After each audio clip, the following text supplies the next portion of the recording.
Assalamualaikum warahmatullahi wabarakatuh. Halo teman-teman semuanya, perkenalkan aku Fakira Kansa Aulia dari kelas 12 fase F4 absen nomor 9.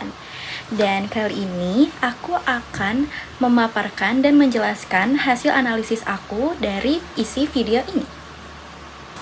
Kondisi yang terjadi pada saat ini adalah banyaknya masyarakat Indonesia yang melakukan unjuk rasa kepada pemerintah karena berbagai alasan, terutama terkait dengan kebijakan pemerintah yang dianggap tidak berpihak pada rakyat. Beberapa isu utama yang menjadi pemicu dari demonstrasi diantaranya adalah kesenjangan pendapatan anggota DPR dengan kondisi kesejahteraan rakyat Indonesia. Kabar terbaru beredar bahwa pendapatan DPR meningkat menjadi 3 juta per hari.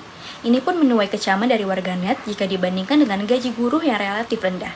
Perbandingan pendapatan yang tidak seimbang menimbulkan pertanyaan tentang prioritas pemerintah dalam mengalokasikan anggaran.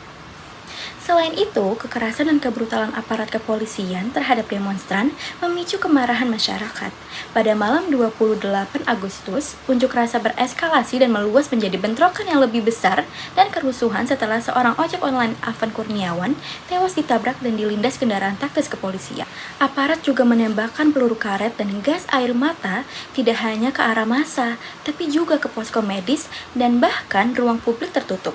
Warga yang tidak mengikuti aksi pun menjadi korban. Peristiwa ini pun menuai beberapa dampak bagi masyarakat. Dampak sosial yang dialami masyarakat secara luas diantaranya adalah, untuk dampak positifnya, yang pertama, meningkatkan kesadaran masyarakat tentang hak-hak mereka dan pentingnya memperjuangkan keadilan sosial. Yang kedua, mendorong pemerintah untuk melakukan perubahan kebijakan yang lebih berpihak pada rakyat dan meningkatkan kesejahteraan masyarakat.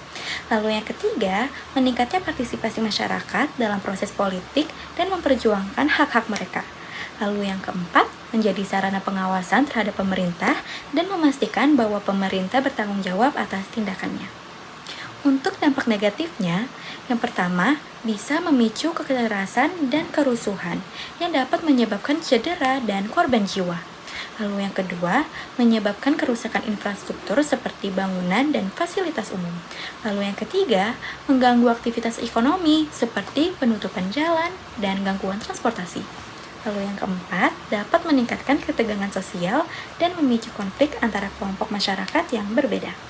Nah, resolusi yang tepat untuk peristiwa ini adalah yang pertama, dialog dan musyawarah antara pemerintah dan masyarakat untuk mencapai kesepakatan dan solusi yang adil. Lalu yang kedua, reformasi kebijakan pemerintah untuk meningkatkan kesejahteraan masyarakat dan menekan kesenjangan pendapatan. Lalu yang ketiga, peningkatan transparansi dan akuntabilitas pemerintah dalam pengelolaan anggaran dan penggunaan dana publik. Lalu yang terakhir, atau yang keempat, penanganan kasus kekerasan dan kebrutalan aparat kepolisian dengan serius dan adil, serta peningkatan pelatihan dan kesadaran aparat kepolisian tentang hak asasi manusia. Dengan demikian, diharapkan situasi dapat kembali normal dan masyarakat dapat mempercayai pemerintah kembali.